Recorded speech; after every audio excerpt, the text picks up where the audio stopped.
it's time. We voting change. I say it's time.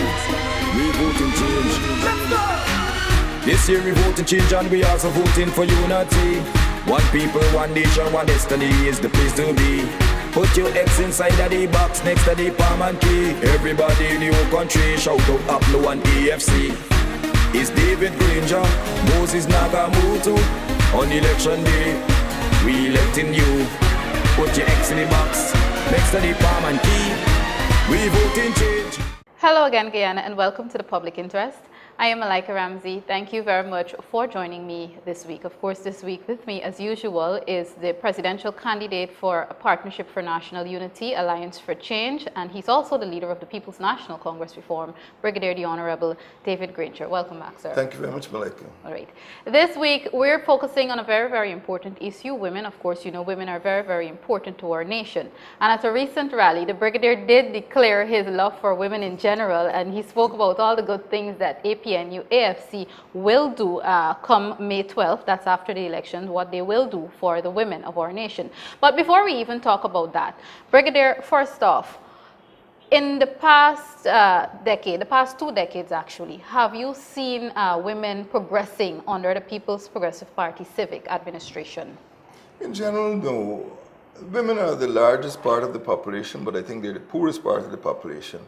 And after more than 2 decades of PPP administration, I think that is still the same situation, that they're still the poorest part of the population. In relative terms, I've seen increasing poverty among women, among young mothers, among persons who are confined to menial or manual work. And I would say no. There are a few prominent persons. There are women ministers, there are women in law, there are women in many of the professions. But I would say that generally speaking, women have not progressed at the rate we expected them to progress. Don't forget that the People's National Congress Reform introduced a white paper on women over 40 years ago. And I don't believe that what I see today reflects 40 years of progress. Certainly over the last 2 decades, progress has been very slow, and poverty has increased for most Guyanese women. Was this intentional by the PPPC? Because you did say that, yes, there are prominent females in our society, including ministers. But is it a case where the PPP does not want women to progress, or is it that they do not know how to get this achieved? It's about being careless. They don't care really whether women do well or not. That is the problem. If they did care, there'd be more attention to poverty at the household level. And this is where women suffer most. The high cost of living confines the bulk of the women population to poverty. I've been around all 10 regions of this country. And I would say that it's the woman who has got the responsibility to bring up the children. And very frequently, too frequently sometimes in Guyanese society, they're single mothers, single parents. And it means that they must go to find work to get food for their children. But if you look at the cost of living, the value-added tax, the cost of transportation, the cost of basic foods, the cost of getting children to school, the cost of bringing up children, the cost of medical care, you see that women are hurt first, and they're hurt the hardest by the oppressive living conditions in Guyana today. You just talked about the cost of living. Let's touch a bit on security, because I know you're also very passionate about that. How has the lack of security in our country affected women?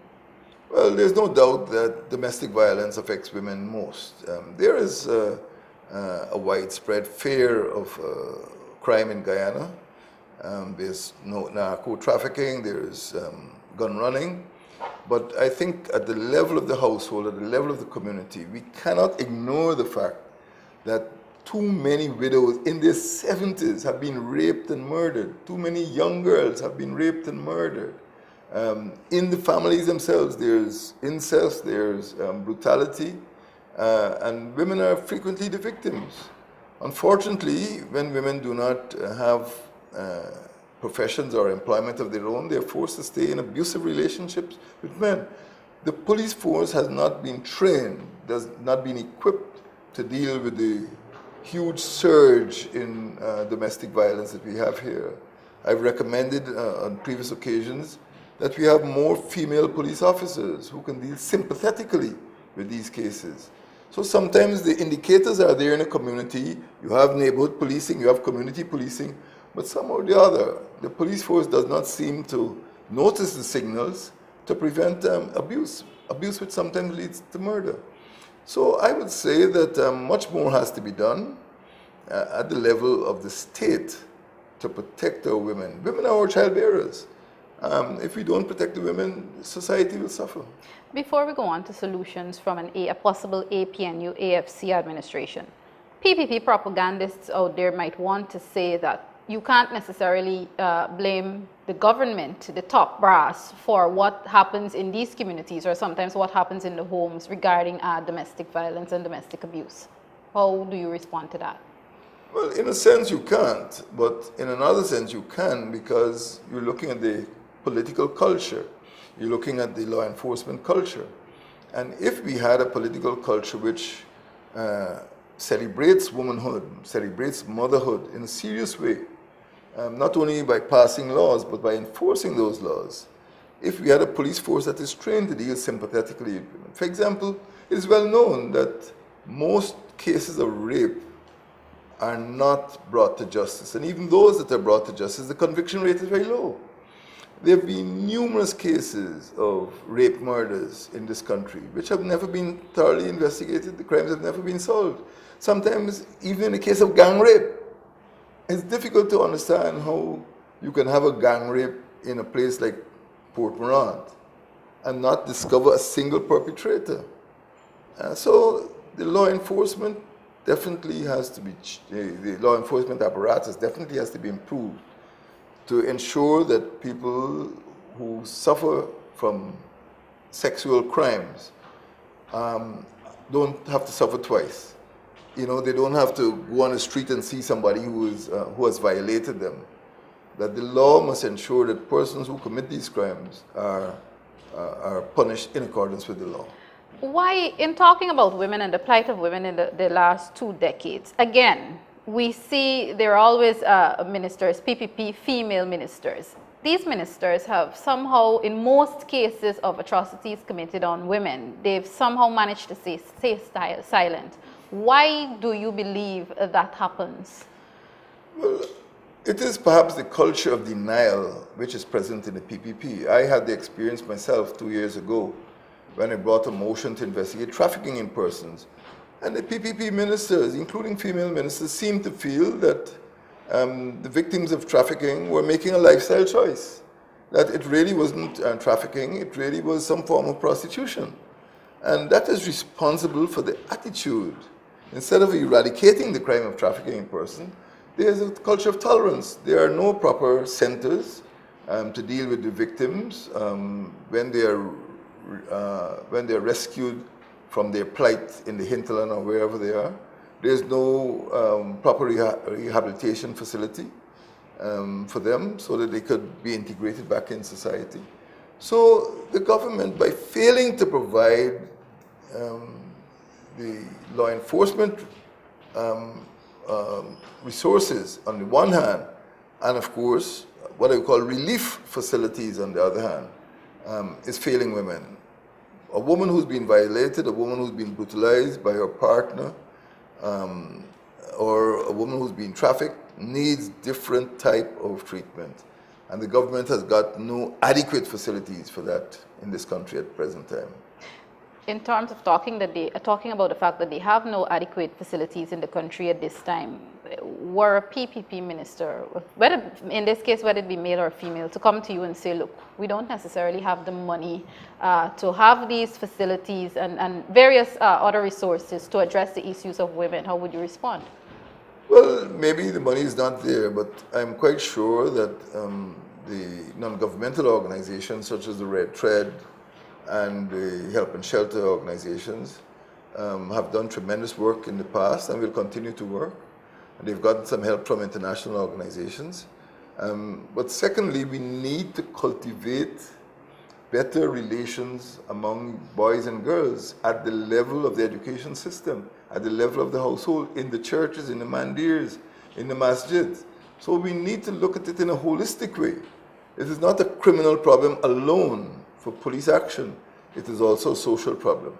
And we can do this by literature, by drama, by sport, by all sorts of cultural means. That is why it's so disappointing that after several years in office, the Minister of Culture, Youth and Sport has not even promulgated a proper program for youth. That is where it starts. Not only self-esteem on the part of the girl, but also, developing respectful relationship between young men and young women. So they grow up learning to respect one another and not exploit one another. So we need to deal with the problem of gender relations in a holistic way if we are to prevent abuse when they become adults. How confident are you that civil society and, of course, by extension, non-governmental organizations would support an APNU AFC government in its quest to protect women?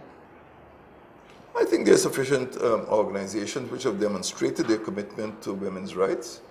As I said, it's not just a legal matter. It is also a matter that that needs to be dealt with at the cultural level, in the homes, in the churches, in the schools particularly. Children have to be taught, boy children have to be taught to respect girl children have to be taught to respect themselves. So there's a mutuality there. And the government must take the lead. It is part of the education system. Because if a child comes from an abusive household, that behavior has to be corrected when he or she goes to school. We can't hide from the facts. Sometimes there's violence at home, there's incest, and a child's life could be distorted or damaged even in the early years. So we need to be very careful about that, but the government needs to be conscious, not only careful, but conscious about what is taking place. And I don't see studies, I don't see action on the part of the state. Okay. Brigadier, I know one of the other things when it comes to women, or well, in this case, I have to say female because we're talking about girls. I know one of the other things that you've always been concerned about is the fact that we have too many instances of teenage pregnancy in our society. As we talk about some of the solutions, how can you fix that problem? Well, I would go to the educational system, and again, it is a question of implanting values of self-esteem and respect at the level of the school. And this can come about through drama, through games, through art, and other activities. We know young people, there is always a tendency because of the changes taking place in their bodies to engage in sexual activity. It must be done in a respectful manner and a responsible manner. If children are not taught to engage in relationships in a respectful manner, there'll be disrespect, there'll be abuse. So I see it as an educational problem. And sometimes we must understand what is taking place in the home. In very many instances, children coming from poor homes may not have the benefit of parental guidance, and therefore that guidance has to be given to them in the church or in the mandir or in the masjid, and also in the school system. And there must be special educational sessions which deal with this aspect. Too many lives are being damaged because of ignorance about the functioning of the human body and the consequences of exploitative relationships between boys and girls. Is APNU AFC equipped with, well, not only females, but persons who would put the interest of women first in terms of strategizing and coming up with solutions to the problems that we've discussed? Yes, we do have a substantial number of women. Some of them served in the 10th Parliament. We do have relations with non-governmental organizations, which are, I would say, well, famous for their commitment to human rights, to civil rights, and particularly to women's rights. So we are well supported, but they need the support of the government as well. If government is seen to abandon them or to treat them with disrespect or disregard, their jobs, their tasks will be hampered.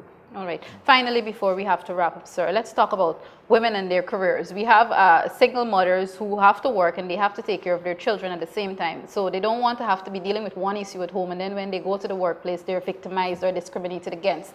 Measures to address that situation. Well, I would go back to the education system. That's the bedrock of society. We feel in APNU and AFC that women should be given a sound education at the level of primary, at the level of secondary, at the level of the tertiary education, so that they have strong careers. I want to see independent professionals. I want to see independent business women. So that when they set up their households, even if there's no male figure in the household, they would be able to provide the resources to ensure their children, their girl children particularly, grow up, study, and live independent lives.